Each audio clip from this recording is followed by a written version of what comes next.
ഇന്നത്തെ വീഡിയോയിൽ international financial reporting standard 16 പ്രകാരം എങ്ങനെ ലീസുകളെ അക്കൗണ്ട് ചെയ്യുന്നത് നമുക്ക് നോക്കാം. അക്കൗണ്ട് ചെയ്യുന്ന സ്ഥാപനത്തിൽ ഒരു 2 അഗ്രിമെന്റ് ഉണ്ടെന്ന് കരുതുക.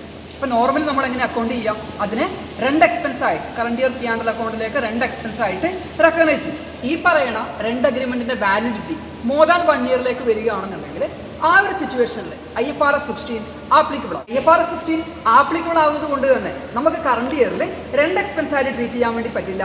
പകരം ഈ പറയുന്ന ലീസ് എമൗണ്ടിനെ നമ്മൾ റൈറ്റ് ടു യൂസ് അസറ്റ് ആയിട്ടും ലീസ് ലൈബിലിറ്റി ആയിട്ടും നമ്മുടെ ബുക്സ് ഓഫ് അക്കൗണ്ട്സിൽ റെക്കഗ്നൈസ് ചെയ്യണം. അങ്ങനെ ബുക്സിൽ റൈറ്റ് ടു യൂസ് അസറ്റ് ആയിട്ട് റെക്കഗ്നൈസ് ചെയ്തിരിക്കുന്ന എമൗണ്ടിനെ ഓവർ ദി പീരീഡ് ഓഫ് ലീസിൽ നമ്മൾ എന്ത് ചെയ്യുന്നു, ഡിപ്രിഷിയേറ്റ് ചെയ്തിട്ട് പ്രോഫിറ്റ് ആൻഡ് ലോസ് അക്കൗണ്ടിലേക്ക് കൊണ്ടുവരണം. അതേപോലെ തന്നെ ലീസ് ലയബിലിറ്റിക്ക് അഗെയിൻസ്റ്റ് ആയിട്ട് ഒരു ലീസിന്റെ ഇൻട്രസ്റ്റ് എക്സ്പെൻസ് കൂടി പ്രോഫിറ്റ് ആൻഡ് ലോസ് അക്കൗണ്ടിൽ നമ്മൾ റെക്കഗ്നൈസ് ചെയ്യേണ്ടതാണ്. വളരെ സിമ്പിൾ ആയിട്ട് പറയുകയാണെന്നുണ്ടെങ്കിൽ 2 എക്സ്പെൻസിന് പകരമായിട്ട് depreciation on right of use അസറ്റും ഇൻട്രസ്റ്റ് എക്സ്പെൻസ് ഓൺ ലീസ് ലയബിലിറ്റിയും നമ്മുടെ പ്രോഫിറ്റ് ആൻഡ് ലോസ് അക്കൗണ്ടിലേക്ക് നമ്മൾ റെക്കഗ്നൈസ് ചെയ്യും.